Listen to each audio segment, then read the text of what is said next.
Pemirsa, Bali belum saatnya melakukan kompromi dalam pencegahan COVID-19. Langkah tegas dan ketat harus menjadi pilihan. Pakar Kesehatan Publik I Ketut Suarjana menyarankan pertimbangan membuka mobilitas orang via bandara dan pelabuhan untuk akses ekonomi belum saatnya dilakukan. Menurutnya, akhir-akhir ini Bali sudah berada di jalur yang tepat mengendalikan pandemi COVID-19. Terlebih lagi, langkah itu dilakukan dengan melibatkan peran aktif dari desa adat dan pembelakuan PKM di Denpasar. Namun sangat disayangkan jika kebijakan pusat melonggarkan migrasi manusia, Bali terkena imbasnya. Hal ini harus dijawab oleh Bali dengan tetap tegas dan ketat mengawasi mobilitas orang. Turunnya kebijakan melonggarkan sektor transportasi akan menjadi ancaman baru bagi Bali yang sejak 3 bulan ini dikenal memiliki disiplin yang bagus. Pelonggaran ini akan membuat Bali makin banyak dituju orang. Padahal semua orang belum tahu kondisi sebenarnya di Bali. Data jumlah kasus tidak bisa dijadikan rujukan atau tolak ukur keberhasilan pencegahan dan penanggulangan COVID-19.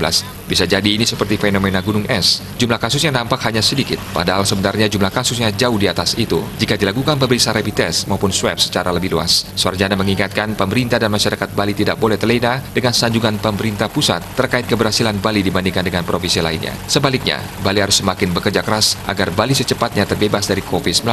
Walaupun ada himbauan agar protokol kesehatan tetap dipatuhi, pada prakteknya masih ada banyak kelemahan dalam penerapannya di banyak tempat di Indonesia. Ia menyarankan sebaiknya Bali tidak terpengaruh untuk melonggarkan semua upaya pengetatan pencegahan dan penanggulangan COVID-19 yang sudah berjalan lumayan baik, terutama dengan melibatkan desa adat. Kemudian, Bali tetap memastikan orang-orang yang memasuki Bali untuk sementara ini adalah yang memiliki keperluan terkait logistik, keamanan, kesehatan, tugas sangat penting dari pemerintah, atau hal lainnya yang sangat mendesak dan tidak dapat ditunda sama sekali. Semua penumpang yang baru tiba di bandara maupun pelabuhan laut sebisa mungkin dengan swab PCR, sehingga betul-betul dapat dipastikan orang yang masuk Bali bukan carrier pembawa virus. Suarjana menambahkan, pastikan semua orang yang masuk kategori ODP maupun OTG agar mendapat pengawasan melalui karantina ketat, sehingga tidak ada potensi menularkan ke orang lain, termasuk ke petugas maupun keluarga.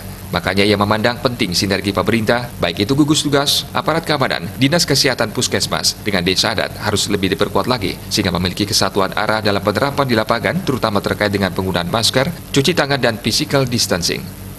Sueca Bali Pos